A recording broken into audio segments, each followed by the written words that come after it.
आज ओटीपी में जिन 3 खबरों की हम बात करने वाले हैं उसमें सबसे पहले हम बात करेंगे छात्र आंदोलन हाईजैक। क्यों ऐसा कह रहे हैं हम आगे आपको बताएंगे।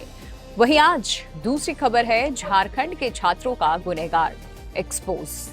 कौन है वो, किसके एक्सपोज होने की बात हम कर रहे हैं आपके सामने रखेंगे। वहीं तीसरे नंबर पर बात करेंगे हम झारखंड प्रोटेस्ट यानी कि छात्र आंदोलन का लिटमस टेस्ट क्या है ये। तो चलिए शुरू करते हैं ओटीपी और सबसे पहली स्टोरी पर आते हैं।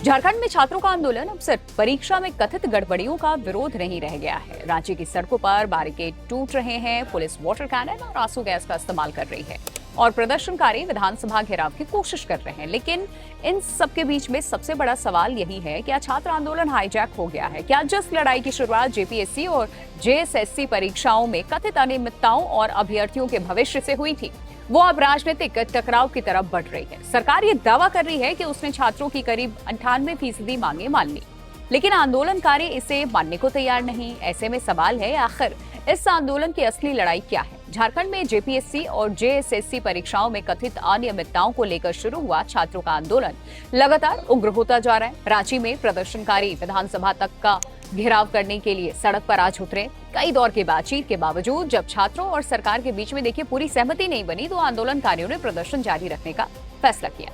विधानसभा मार्च के दौरान प्रदर्शनकारी और पुलिस के बीच में टकराव की स्थिति बन गई। पुलिस ने भीड़ को रोकने के लिए वाटर कैनन का इस्तेमाल किया और आंसू गैस के गोले तक दागे हैं। प्रदर्शनकारियों को तितर बितर करने की पूरी कोशिश यहाँ पर की गई और इस दौरान कई प्रदर्शनकारी बैरिकेड पार करते हुए आगे बढ़ते नजर आए। इस आंदोलन में 9 दिन से भूख हड़ताल पर बैठे छात्र नेता देवेंद्र नाथ महतो भी शामिल हुए। उन्होंने दावा किया कि वो एम्बुलेंस से प्रदर्शन स्थल तक पहुंचे और स्ट्रेचर के सहारे आगे बढ़े। उनका ये भी कहना है कि भूख हड़ताल के बावजूद वो छात्र की मांगों के समर्थन में आंदोलन में शामिल होने पहुंचे हैं। देवेंद्र नाथ महतो ने कहा कि सरकार को अभ्यर्थियों की मांगे माननी होगी।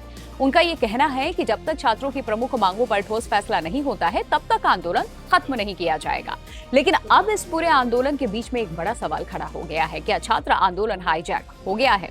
दरअसल ये सवाल इसलिए भी महत्वपूर्ण है क्योंकि आंदोलन की जो शुरुआत है सरकारी भर्ती परीक्षाओं में कथित गड़बड़ियों और अभ्यर्थियों के भविष्य से जुड़े मुद्दों को लेकर हुई थी। छात्रों की सबसे बड़ी जो मांगे हैं उसमें जेएसएससी और सीजीएल परीक्षा को रद्द करने और पूरे मामले की सीबीआई जांच कराने शामिल है। देखिए, दूसरी तरफ राज्य सरकार का दावा है कि उसने छात्रों की करीब 98% मांगे मान ली। सरकार के मुताबिक कई मुद्दों पर छात्रों के पक्ष में फैसला लिया जा चुका है। हालांकि आंदोलनकारी सरकार इस दावे से सहमत भी नहीं है। तो रविवार को रांची के स्टेट गेस्ट हाउस में सरकार और आंदोलनकारियों के बीच में बातचीत हुई। बातचीत में 14वीं जेपीएससी की प्रारंभिक परीक्षा रद्द करने और मामले की उच्च स्तरीय जांच के लिए कमेटी गठित करने की मांग पर सहमति बनने की बात सामने आई। इसके बावजूद आंदोलन पूरी तरह खत्म नहीं हुआ और यहीं से सवाल और बड़ा होता गया। अगर बातचीत के जरिए कुछ मांगों पर सहमति बन रही है तो फिर सड़क पर टकराव क्यों बढ़ रहा है? क्या छात्रों को मूल जो मुद्दे हैं अभी भी अनसुलझे उनके, या फिर आंदोलन का स्वरूप अब बदल रहा है? छात्रों का कहना है कि आंदोलन भविष्य और सरकारी नौकरियों में पारदर्शिता की लड़ाई है। वहीं सरकार बातचीत और फैसलों के जरिए समाधान निकालने का दावा कर रही है। ऐसे में सबसे जरूरी है कि इस आंदोलन को सिर्फ पुलिस बनाम प्रदर्शनकारी के टकराव के तौर पर न देखा जाए। असली सवाल ये है कि छात्रों की मांगों में से कितनी पूरी हुई है और किन मांगों पर अभी विवाद और आंदोलन को कौन दिशा दे रहा है। क्योंकि अगर यह आंदोलन वास्तव में छात्रों के भविष्य की लड़ाई है तो इसका केंद्र भी छात्रों की समस्याएं और परीक्षाओं में पारदर्शिता ही होनी चाहिए। लेकिन अगर इसके पीछे राजनीतिक हित हावी होने लगे तो सवाल उठना स्वाभाविक है। क्या छात्रों का आंदोलन अपने मुद्दे से भटक रहा है या वाकई इसे हाईजैक करने की कोशिश हो रही है?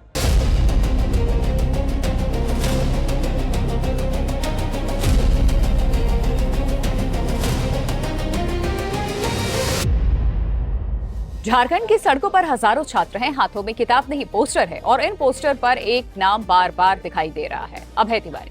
आखिर ऐसा क्या हुआ कि जेपीएससी जेएससी परीक्षा में कथित गड़बड़ियों के खिलाफ आंदोलन कर रहे छात्रों के जो गुस्सा है एक बड़ा चेहरा अभय तिवारी बनकर उभरे। सीआईडी की जांच में उनका नाम सामने आया, गिरफ्तारी हुई और पूछताछ में कई परीक्षाओं में उनकी सफलता का रिकॉर्ड भी जांच का हिस्सा बना। आरोप है कि अभ्यर्थियों को कथित गारंटेड सिलेक्शन का भरोसा देकर लाखों रुपए लिए जाते थे। लेकिन सवाल बड़ा है, क्या अभय तिवारी ही इस पूरे खेल का मास्टरमाइंड है या कहानी इससे कहीं बड़ी है? झारखंड में जेपीएससी और जेएससी की भर्ती परीक्षाओं को लेकर के चल रहा छात्र आंदोलन अपने चरम पर है। छात्रों का गुस्सा सिर्फ किसी एक परीक्षा के परिणाम या एक पेपर तक सीमित नहीं है। उनका आरोप है कि राज्य की भर्ती व्यवस्था में लंबे समय से ऐसी गड़बड़ियां सामने आती रही हैं, जिनसे हजारों अभ्यर्थियों का भविष्य प्रभावित होता है। लेकिन इस आंदोलन के बीच में एक नाम सबसे ज्यादा चर्चा में है, अभय कुमार तिवारी। छात्रों के पोस्टर में अभय तिवारी को लेकर गंभीर सवाल उठाए जा रहे हैं। विधानसभा घेराव के लिए पहुंच रहे प्रदर्शनकारियों के हाथों में उनके पोस्टर दिखाई दे रहे हैं।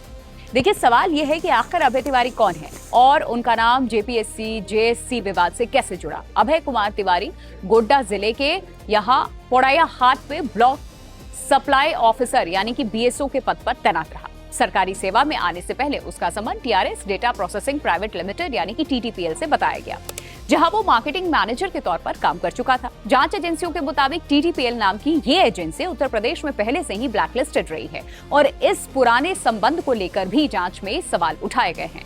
आरोपों के मुताबिक सरकारी नौकरी हासिल करने के बाद भी अभय तिवारी का कथित तौर पर इस नेटवर्क से संपर्क बना रहा और यहीं से कहानी गंभीर होती रही। जांच में सामने आए आरोपों के मुताबिक अभय तिवारी प्रतियोगी परीक्षाओं में अपनी सफलता की लंबी सूची दिखाकर अभ्यर्थियों का भरोसा हासिल करता था। कथित तौर पर उम्मीदवारों से कहा जाता था कि उन्हें प्रतियोगी परीक्षाओं में चयन दिलाया जा सकता है और इसके बदले 25 लाख से 40 लाख रुपए तक की रकम लेने के आरोप लगाए गए हैं।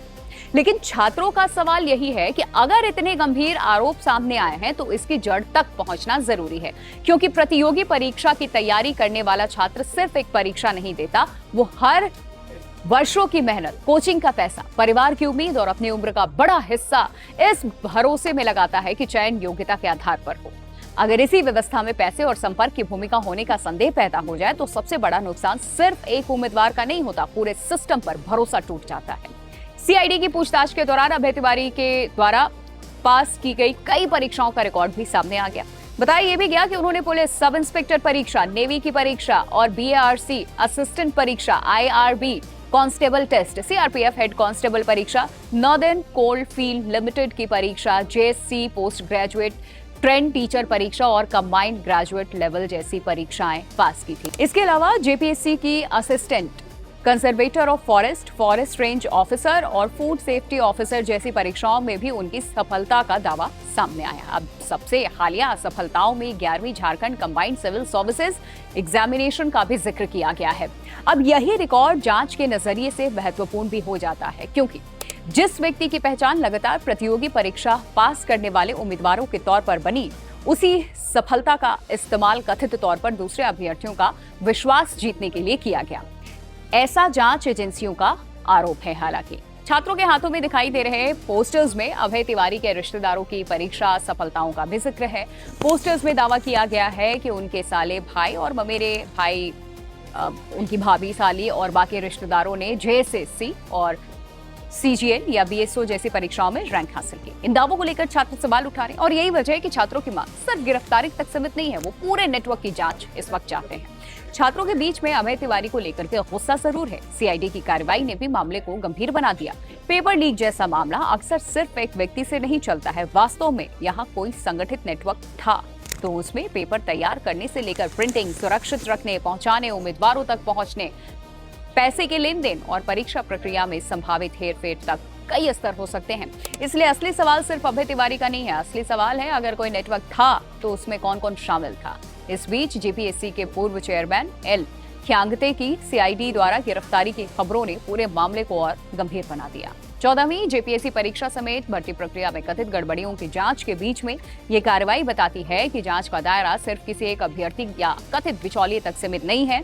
अगर जांच में संस्थागत स्तर पर भी किसी तरीके की भूमिका सामने आती है तो फिर सवाल और बड़ा होगा, क्योंकि परीक्षा की विश्वसनीयता सिर्फ पेपर लीक रोकने से नहीं बनती, उसके लिए पूरी प्रक्रिया पर भरोसा जरूरी है। पेपर सेटिंग से लेकर के परीक्षा केंद्र, मूल्यांकन, रिजल्ट और नियुक्ति तक।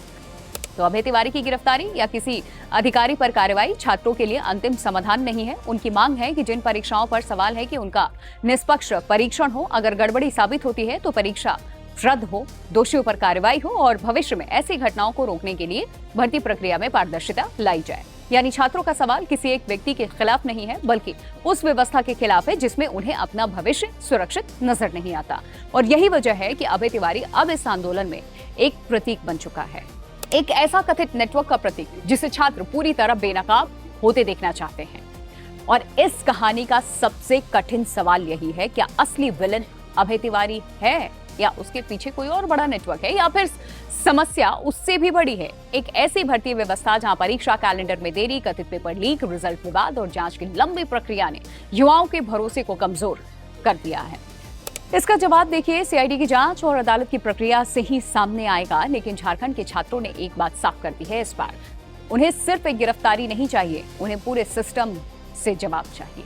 क्योंकि जिस छात्र ने कई साल किताबों के साथ बिताए हैं, उसके लिए पेपर लीक सिर्फ एक अपराध नहीं है, ये उसके समय पर हमला है, उसके परिवार के पैसे पर हमला है, उसके भविष्य पर हमला है और सबसे बढ़कर के मेरिट पर, उसके भरोसे पर हमला। इसीलिए रांची की सड़कों पर अभय तिवारी के पोस्टर सिर्फ एक व्यक्ति के खिलाफ नाराजगी नहीं दिखा रहे हैं, वो उस सवाल से सामने उसको लेकर आ रहे हैं जिसका जवाब झारखंड की पूरी भर्ती व्यवस्था को देना ही होगा। पेपर लीक का मास्टरमाइंड कौन है और क्या इस बार पूरा नेटवर्क बेनकाब होगा?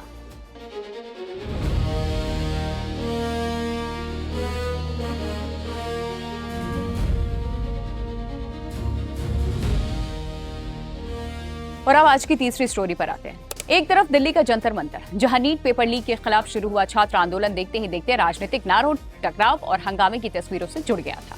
वहीं दूसरी तरफ रांची की सड़कें हैं, जहां हजारों छात्र जेपीएससी, जेएसएससी परीक्षाओं में कथित गड़बड़ियों के खिलाफ डटे हैं। लेकिन आंदोलन की भाषा अब तक संयमित है। न तो सत्ता परिवर्तन की मांग, न नेताओं के खिलाफ गाली गलौज और न ही तोड़फोड़ को आंदोलन का हथियार बनाया गया। सवाल सिर्फ परीक्षा व्यवस्था, पारदर्शिता और न्याय का है। इसीलिए रांची का आंदोलन सिर्फ विरोध नहीं, बल्कि छात्र राजनीति और लोकतांत्रिक आंदोलन के लिए एक लिटमस टेस्ट बन गया। छात्र आंदोलन लोकतंत्र की सबसे मजबूत आवाजों में से एक माने जाते हैं। जब युवा किसी व्यवस्था की खामी के खिलाफ सड़क पर उतरते हैं, तो वो सिर्फ अपनी समस्या नहीं उठा रहे होते, बल्कि उस सिस्टम से जवाब मांग रहे होते हैं जिस पर उनके भविष्य का भरोसा टिका है। लेकिन छात्र आंदोलन की असली परीक्षा सिर्फ इस बात से नहीं होती कि कितनी भीड़ सड़क पर उतरी। असली परीक्षा तब इस बात से होती है जब वो भीड़ अपनी मांग कितनी स्पष्टता से सामने रख रही है, असहमति की भाषा कितनी मर्यादित है और दबाव के बावजूद लोकतांत्रिक रास्ते से कितनी दूर या कितनी करीब रहती है। इसी कसौटे पर झारखंड की राजधानी रांची में चल रहा जेपीएससी, जेएसएससी छात्र आंदोलन महत्वपूर्ण हो जाता है।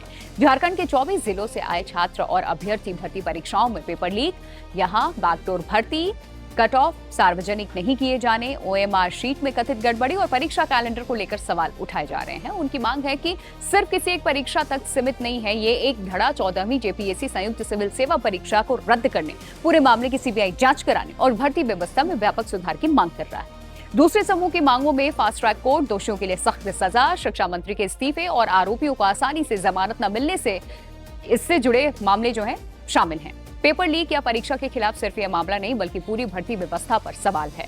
आमतौर पर बड़े छात्र आंदोलनों की तस्वीरों में नारे, बैरिकेड, पुलिस और प्रदर्शनकारियों के बीच में तनाव दिखाई देता है। रांची में भी तनाव के कुछ मौके दिखे। छात्रों का एक समूह विधानसभा की तरफ बढ़ा, भगदड़ जैसी स्थिति बनी और पुलिस की ओर से बल प्रयोग किया गया। लेकिन इन घटनाओं के बावजूद आंदोलन की व्यापक तस्वीर हिंसा और तोड़फोड़ की नहीं बनी। यही जो बात है इसे अलग करती है। छात्र नेतृत्व की ओर से लगातार राजनीति और धार्मिक झंडों में दूरी बनाए रखना, व्यक्तिगत आरोपों से बचने और शांतिपूर्ण तरीके से अपनी मांग रखने की अपील की गई। प्रदर्शन स्थल पर किसी राजनीतिक दल के झंडे या बैनर को प्रमुखता नहीं दी गई। नेताओं और संवैधानिक पदों पर बैठे लोगों के खिलाफ व्यक्तिगत गाली गलौज से भी दूरी दिखाई गई। यहाँ तक कि मुख्यमंत्री हेमंत सोरेन के जन्मदिन के मौके पर भी छात्रों ने उन्हें शुभकामनाएं दी, लेकिन अपनी मांगों से पीछे भी नहीं हटे। यानी संदेश साफ था, व्यक्ति से विरोध नहीं, व्यवस्था से सवाल। नीट पेपर लीक के खिलाफ दिल्ली के जंतर मंतर पर हुआ आंदोलन भी छात्रों के गुस्से की बड़ी अभिव्यक्ति थी।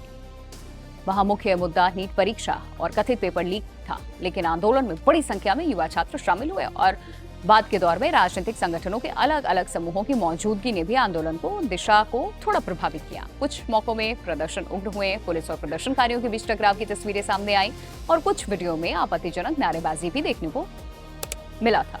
रांची की कहानी फिलहाल सबसे अलग दिखाई देती है। यहाँ आंदोलन का नेतृत्व एक समान नहीं, अलग अलग मंच और अलग अलग छात्र समूह कर रहे हैं, मौजूद हैं। लेकिन इन मतभेदों के बावजूद परीक्षा सुधार और भर्ती व्यवस्था में पारदर्शिता आंदोलन का साझा केंद्र बना हुआ है। यही एक महत्वपूर्ण अंतर है। दिल्ली में आंदोलन का चेहरा युवा और जेनजी केंद्रित था। नीट परीक्षा में शामिल होने वाले बड़ी संख्या में छात्र किशोर और युवा होते हैं। वहीं जेपीएससी, जेएसएससी भर्ती परीक्षा का दायरा काफी व्यापक है। यहाँ 20 के शुरुआती वर्षों से लेकर 30 और 40 की उम्र के करीब पहुंच चुके अभ्यर्थी अपनी समस्याओं के साथ आंदोलन में दिखाई दे रहे हैं और इसका सीधा असर आंदोलन की भाषा और प्राथमिकताओं पर भी दिखाई देता है। जेंजी को अक्सर तेज प्रतिक्रिया, सोशल मीडिया आधारित लामबंदी और भीम कल्चर से जोड़कर देखा जाता है। लेकिन दिल्ली के नीट आंदोलन में पोस्टर और नारों में इसकी झलक भी दिखाई दी।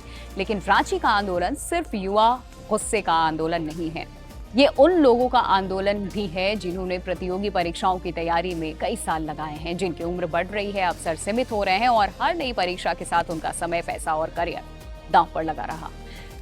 इसीलिए ये सवाल सिर्फ ये नहीं है कि पेपर लीक हुआ या नहीं, सवाल यही है कि परीक्षा कब होगी, परीक्षा कैलेंडर का पालन क्यों नहीं होता, परीक्षा होने के बाद विवाद क्यों पैदा होता है, परिणाम और कट ऑफ को लेकर के पारदर्शिता क्यों नहीं है। अगर किसी परीक्षा पर गंभीर सवाल उठते हैं तो उसकी निष्पक्ष जांच कैसे होगी, कौन करेगा। यानी रांची का आंदोलन एक भर्ती परीक्षा से आगे बढ़कर भर्ती व्यवस्था के भरोसे का सवाल बन गया। किसी भी सरकार के खिलाफ बड़े आंदोलन में सबसे आसान राजनीतिक नारा होता है, मुख्यमंत्री इस्तीफा दें, सरकार गिराओ, सत्ता बदलो। लेकिन रांची के आंदोलन की मुख्य मांग इस दिशा में नहीं जाती है। छात्र कह रहे हैं कि व्यवस्था सुधारी जाए, विवादित परीक्षाओं पर फैसला हो, जांच हो, दोषियों पर कार्रवाई हो, भर्ती प्रक्रिया ट्रांसपेरेंट हो। ये फर्क बेहद महत्वपूर्ण है क्योंकि किसी भी लोकतांत्रिक आंदोलन की परिपक्वता आज अंदाजा इस बात से आप लगा सकते हैं कि आंदोलनकारी अपनी मांग और व्यक्ति पार्टी से कितना अलग रख पाते हैं। अगर छात्र सरकार बदलने की बजाय सिस्टम बदलने की मांग कर रहे हैं तो ये लोकतांत्रिक दबाव की एक अलग शैली है। इस आंदोलन की कहानी सिर्फ छात्रों की ही नहीं है, प्रशासन की भूमिका भी उतनी महत्वपूर्ण है। बड़े आंदोलनों में प्रशासन और प्रदर्शनकारियों के बीच में टकराव अक्सर स्थिति को बिगाड़ देता है, लेकिन रांची में लंबे समय तक दोनों पक्षों की ओर से संयम बनाए रखने की तस्वीरें सामने आई। सरकार की तरफ से बातचीत के रास्ते खुले रखने और आयोग के स्तर पर बवाल सुधार की प्रक्रिया शुरू होने की बात सामने आई। हालांकि छात्र अभी भी सिर्फ आश्वासन नहीं बल्कि ठोस और लिखित फैसले की मांग कर रहे हैं। यही लोकतांत्रिक आंदोलन का अगला चरण है, सड़क से बातचीत और बातचीत से लिखित समाधान तक पहुंचना। लेकिन रांची आंदोलन की अपनी चुनौती भी है और इस आंदोलन को पूरी तरह आदर्श मान लेना भी जल्दबाजी होगी। तो सबसे बड़ी चुनौती इसकी आंतरिक एकजुटता है। दो अलग अलग मंच, अलग अलग समूह और अलग अलग मांगे आंदोलन की सामूहिक शक्ति को कमजोर कर सकती हैं। अगर मांगों की सूची बहुत लंबी होती गई और नेतृत्व कई दिशाओं में बट गया तो फिर मूल मुद्दा कमजोर पड़ सकता है। और दूसरी चुनौती ये है कि शांतिपूर्ण आंदोलन को लंबा खींचना आसान नहीं होता। कई दिनों तक धरना, अनशन और खराब मौसम के बीच में प्रदर्शनकारियों का धैर्य बनाए रखना अपने आप में एक बड़ी परीक्षा है। और तीसरी चुनौती है आंदोलन को राजनीतिक हस्तक्षेप से बचाए रखना, क्योंकि जैसे ही किसी छात्र आंदोलन का मूल मुद्दा राजनीतिक दलों की लड़ाई में बदलता है, जनता के सामने सबसे बड़ा सवाल यही रह जाता है कि आखिर आंदोलन छात्रों का है या राजनीति का। इसीलिए रांची का आंदोलन लिटमस टेस्ट है। रांची की सड़कों पर बैठे छात्र सिर्फ जेपीएससी और जेएसएससी से जवाब नहीं मांग रहे, वो उस पूरी भर्ती व्यवस्था से सवाल कर रहे हैं जिस पर लाखों युवाओं का भविष्य निर्भर करता है। लेकिन इस आंदोलन की असली खूबसूरती सिर्फ इसकी मांगों में नहीं है, असली बात इसके तरीके में है। गुस्सा है लेकिन हिंसा नहीं है, सरकार से सवाल जरूर है लेकिन व्यक्तिगत अपमान नहीं है, दबाव है लेकिन तोड़फोड़ नहीं, राजनीतिक मुद्दा है लेकिन राजनीतिक दलों से दूरी बनाए रखने की कोशिश भी है। और सबसे अहम, सत्ता बदलने की मांग से ज्यादा सिस्टम बदलने की मांग है इसमें। और यही वजह है कि रांची का छात्र आंदोलन सिर्फ झारखंड की भर्ती परीक्षाओं का मुद्दा नहीं रह जाता, ये देश के छात्र आंदोलनों के सामने एक बड़ा सवाल रखता है। क्या आंदोलन की ताकत उसकी हिंसा में होती है या उसकी नैतिकता में? क्या हजारों की भीड़ बिना पत्थर उठाए भी सरकार को जवाब देने के लिए मजबूर कर सकती है? क्या छात्र अपने भविष्य की लड़ाई लड़ते हुए राजनीतिक दलों के एजेंडे से खुद को अलग कर सकते हैं? और क्या सरकार भी विरोध को दुश्मनी समझने के बजाय लोकतांत्रिक संवाद के अवसर के रूप में देख सकती है? रांची का आंदोलन इन सभी सवालों का जवाब तलाश कर रहा है। इसीलिए ये सिर्फ जेपीएससी जेएससी का आंदोलन नहीं, ये छात्र आंदोलन के उस परीक्षा का लिटमस टेस्ट है जिसमें तय होगा कि सड़क पर उतरकर भी लोकतंत्र की भाषा कितनी सभ्य, संयमित और प्रभावी रखी जा सकती है। ओटीपी की ये 3 खबरें थी। कमेंट करके इन खबरों पर आप अपनी राय साझा कर सकते हैं।